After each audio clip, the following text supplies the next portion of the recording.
I'd started that new job at the San Clemente bathhouse simply to occupy my mind. No lofty ambitions, nor any interest in the fads of young ladies dreaming of slimming their waists or lifting their busts with oriental massages. It was just a matter of routine. Steam, mirrors framed in antique gold, the rhythmic sound of slippers tapping on marble, and a line of gentlemen displaying their wet backs with more vanity than modesty. But all it took was a moment, a glance over my shoulder, a barely visible detail, and my calm turned to dizziness. He was there, across the break room, standing in the dim light, wearing a tight white vest, khaki pants clinging to his thighs, and that crooked smile I'd recognize even in the dark. Joachim. At first, I thought I was hallucinating. It had been so long, but the way he stared at me, as if time had frozen the instant we parted, paralyzed me. I swallowed hard. I adjusted the burgundy sash of my dress and pretended not to see. But my body reacted. My belly trembled beneath the tight corset, rising in a silent call. My heart drummed against my ribs. And when I returned my gaze to the rosewood-framed mirror, he was already walking toward me. "Aurelia," he said, as if my name were a vivid memory. His voice was the same, gravely, more measured, perhaps, but still with that insolent tone that robbed me of peace and my sanity. I removed the handkerchief from my face, as if surprised, forced surprise, I confess. "Joachim? Well, look, it's been a while." He smiled. "You're different." I returned the gesture. "And you have become a man." I don't know if it was the phrase, the tone, or the look he gave me next, but a shiver ran down my spine, a shiver of the kind that doesn't need hands to make me tremble. He looked at me with the boldness of someone who had already seen me from the inside without veils or shame. A look you wouldn't expect from a formal, almost brother-in-law, but one that fit perfectly on a stuffy night of tousled sheets and suppressed whispers. We talked right there, amid curtains of steam and the muffled laughter of other women. He told me he now lived nearby, on a farm inherited from his father. That his sister, Ismenia, my old friend, had married and left for the north. That he now made a living accompanying gentlemen and ladies in workouts and health routines. "I give private sessions," he said with a wry smile. "If you'd like, I can teach you some techniques to strengthen your hips." I bit my lip. "I don't know if that's a good idea," I murmured, crossing my arms, as if the thin fabric of my dress wasn't betraying my excitement. "I like bad ideas," he replied, taking a half step forward. We laughed, but it was a tense laugh, a disguise. My body was already saying what my lips didn't dare. I returned to my activities. I stretched, drank lemon and mint water, but it was impossible to pretend he wasn't there. Every time he passed me, his scent, a mixture of lavender and clean sweat, invaded me and settled in my gut. There was something between us. It wasn't an invention.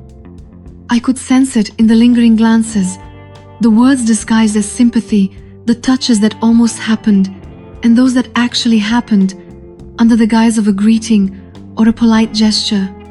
Late in the afternoon, already dressed in my ecru cotton robe, he appeared in the entryway, just as I was packing my bag. "Do you live around here?" he asked, with calculated disinterest. "2 streets away. I just rented a small room in Dona Odete's townhouse." "A nice townhouse?" He arched an eyebrow. "Want a ride?" I thought for 2 seconds. "Yes," I replied, without ceremony. The ride was silent, a thick silence. He drove the carriage slowly, his eyes glancing at me sideways, and I pretended to adjust my scarf, but my whole body was on alert. Every curve in the road seemed to push us closer. When we arrived, he spent a few moments observing the aging facade of the 2-story house. "It has its style," he commented. "Simple, but welcoming." "Just like you," he replied, with a half smile that seemed to explode the tension between us. I gestured him in. He followed me up the stairs, and even without touching, I could feel his presence on my skin. The warmth, the pulse. Once inside the bedroom living room, with its rustic furniture and faded curtains, he commented, "It smells like a lived-in house. I like that." I sat on the bench by the window and offered him mint-infused water. He accepted and drank slowly, as if knowing he was deliberately lingering. After a few minutes, he stood up. "Will you be here tomorrow?" "If I don't die of embarrassment by then, I will be." "Great," he said, and before he left, he gave me one last look, one of those that says it all without saying a single word. When the door closed, I leaned against the wall, my heart pounding, and I could only think one thing: this won't end well, but it could start deliciously badly. That night was torture. The bed felt like it was on fire. Every time I closed my eyes, his scent returned, lavender and temptation. And the next morning, as I adjusted my dress with more care than necessary, a truth pierced me. I wasn't going there to walk. I was going to see him. And if he were there, the game would start all over again. Want to know what happens when this fire burns too high? Then don't miss the next chapter. Oh, and if you're enjoying this story, don't forget to like, comment, and subscribe to the channel. There are plenty of hot stories here, and this one, my dear, is just beginning. I heard footsteps behind me as I walked down the cold tiled hallway of the boarding house. They were firm, resolute. It was him. "Allow me to escort you to your residence, Miss Aurelia," he said in that warm, deep voice. "It's not necessary," I murmured, but he only arched a slight smile. "Still, I wish to do so." I sighed, my stomach fluttering. "Have you always been this way, Mr. Victor?" He paused, thoughtful. "Insistent? Dangerous? Perhaps, but I believe your grace has always been flammable." My heart raced. The drive to the boarding house was quiet, but a silence thick as fog, a silence that said more than any polite conversation. Reaching the door to my small room, I turned, the key between my fingers. "Thank you for the escort." He fixed me with that look somewhere between challenge and desire. "Will you let me in? Or am I still persona non grata in this story?" I responded with only a half smile and unlocked the door. He entered slowly, like a predator observing the ritual before an attack. "Not much has changed since last time," he commented. "I've changed, I thought, but didn't say." I took off my slippers and walked to the small table where a bottle of water sat today. I poured 2 glasses and handed one to him. He drank slowly. The sound of his throat made me close my legs with an involuntary pressure. "Would you like to take a shower?" I asked. He gave me a sharp look. "Do you usually offer the wash basin to all your visitors?" I crossed my arms. "Only to those who leave me like this," trembling inside, with a simple breath. We exchanged long, heavy, almost unbearable looks. Without a word, I went to the bedroom, with him following me, but keeping his distance. He stopped at the door, respectful and attentive. I pulled my sweaty blouse over my head, my back to him, and let it fall to the floor. I grabbed a towel. "I'm going to take a shower.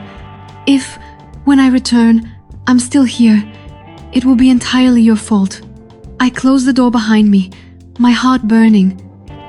The cold water fell over my body, but the heat didn't diminish. His scent, his gaze, the invisible touch he'd left on my skin, it was all still there. I touched my own body and wondered, which was worse, the temptation or the absurd urge to give in? Stepping out of the shower, wrapped in a towel, I took a deep breath and pushed open the door. I took a few steps across the room, and there he was, sitting in my worn velvet armchair, legs spread, shirt changed, elbows on his knees.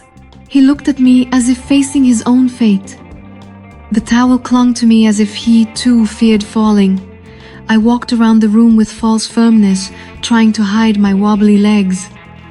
"Are you still there?" I teased.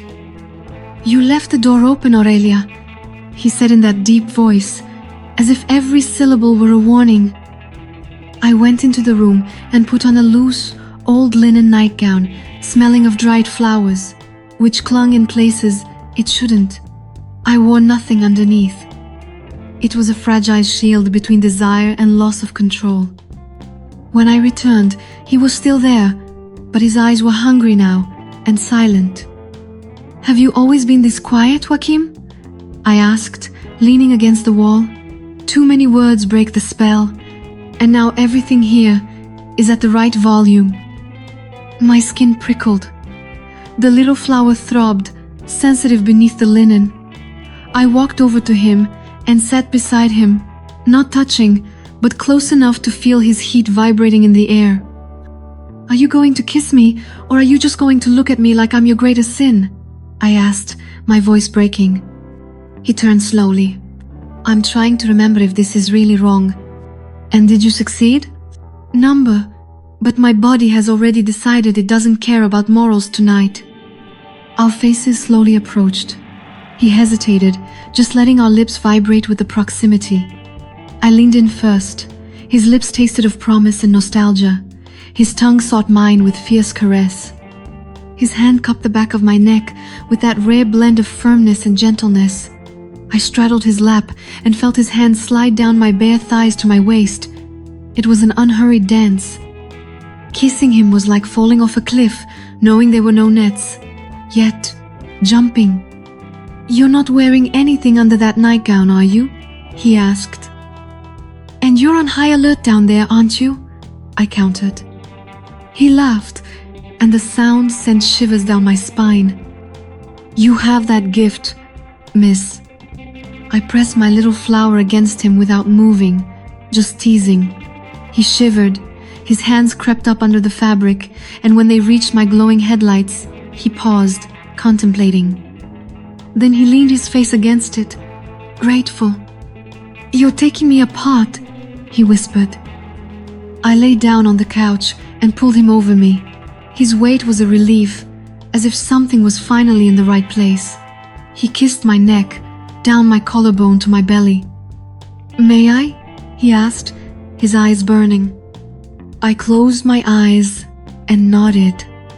His mouth found my most sensitive spot through the fabric, and even without undressing, he knew exactly what to do. His fingers knew paths my body couldn't even imagine. My hips responded on their own, and the whisper escaped, even against my will. When the climax arrived, it was silent, deep, devastating. A wave that swept through me, shattering every wall. He rose and kissed me again. Then, he held me close as if protecting something fragile but precious. "Are you okay?" he whispered. "I'm alive," I replied hoarsely and surrendered. We stayed there, pressed together, sweaty, with the outside world completely erased. And in that moment, without having truly possessed each other, he made me feel more desired than I ever imagined. At dawn, the light filtered through the wooden blinds. My body still burned, his scent still clinging to the fabric of my nightgown.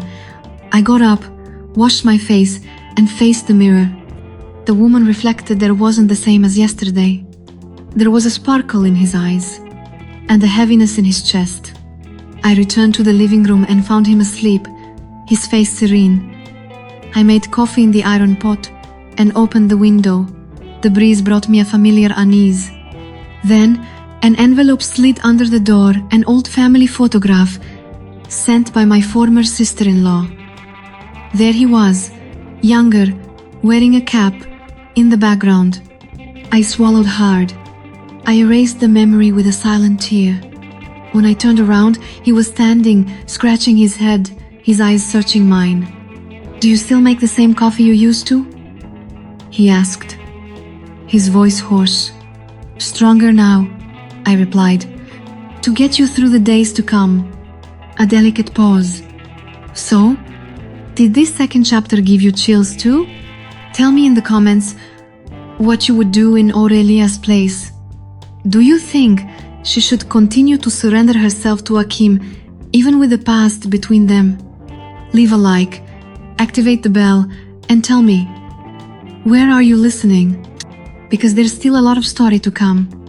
And the next chapter is going to be exciting. That morning, the sky over Camden Park dawned cloudy, but the sun burned within me. I hadn't expected to see him there so early, so determined. The knock on the door still echoed when I opened it and met his gaze. "I thought you'd come tomorrow, Hakim," I murmured, my voice catching in my chest. "I tried, Aurelia, but I couldn't. You happened to me, and now there's no more room to wait." He entered without fanfare, with that gentlemanly stride, his soul on fire. No words would be enough, so I simply leaned closer and allowed him to pull me to him. The kiss came quickly, charged with tension, as if the time since the last time had been a silent torture. "Do you still want me?" he asked, his forehead resting against mine. "More than I should, and less than I can help," I confessed, almost in a whisper. We lay on the wine-colored velvet sofa, the same one that had once served as a stage for restrained words and averted glances. Now it bore witness to what could no longer be contained. Joachim's fingers glided over my skin with a reverence that dismantled me. They delicately traced my curves, as if rediscovering a forgotten melody. The tension was clothed in silence, a dense, ardent silence that said more than any poetry could. "Aurelia, I didn't come here just to see you. I came because I can't live without your body anymore." His voice was husky, his desire evident. His fingertips began to explore the curves of my thigh above the fabric of my linen dress. There was no rush, only a contained urgency. My belly was already burning, my skin throbbed, and my little flower, even beneath my petticoats, recognized his touch as a prayer. "Are you sure?" he murmured. His eyes locked on mine, as if he needed my entire soul to continue. I nodded slowly. "I am, but don't treat me like you're leaving tomorrow." He didn't respond with words, he just kissed me. This time, the kiss was slower, hot, deep. Our tongues met like old acquaintances, and the dance intensified with each passing second. My hands ran over his waistcoat, eagerly undoing buttons, feeling every muscle tense beneath my touch. As Joachim undressed me with a mixture of urgency and respect, his eyes dropped to my bodice, finally free, and met a gaze that was almost a prayer. He touched them tenderly, as if they were sacred art. And then, with his mouth hot, he began to worship them. "You are a living painting, and I want to decorate your body with my lips," he whispered, before delving deeper. Wet kisses traced paths across my stomach until his fingers finally found the spot that had been throbbing for him since the day before. When he touched me, I gasped for air. "You've been waiting for me, haven't you?" "Since yesterday," I replied, panting, and then, in a gesture of absolute surrender, I removed my petticoats in one go, urgent, too hungry. When I was naked beneath him, I saw in his eyes a hunger that mixed desire and tenderness. Each piece of his clothing came off, one by one, until his member firm, alive, throbbing emerged, provoking in me a mixture of fear and devotion. I touched him first with my eyes, then with my hands, and finally with my mouth, in a long, wet kiss that drew a deep whisper from him, as if his soul were being pulled by me. "You are my downfall, Aurelia," he whispered, his voice cracking. "And my salvation," I countered, before wrapping my arms around him again. He pulled me up, laid me on the couch, and spread me open with his hands. He touched every part with adoration. When he entered me, he went slowly, deeply, letting the air escape me in a muffled whisper. It was him, whole, and everything made sense. The rhythm began gently, almost ritualistic. Each thrust sent a shiver through me. Sweat beaded on my skin, my nails digging into his back as he whispered between kisses. "You're too hot." "And you, too deep," I replied between gasps. We turned. I straddled him, my thighs trembling, my hair plastered to my face. When I lowered myself, a shiver ran through me from my feet to my neck.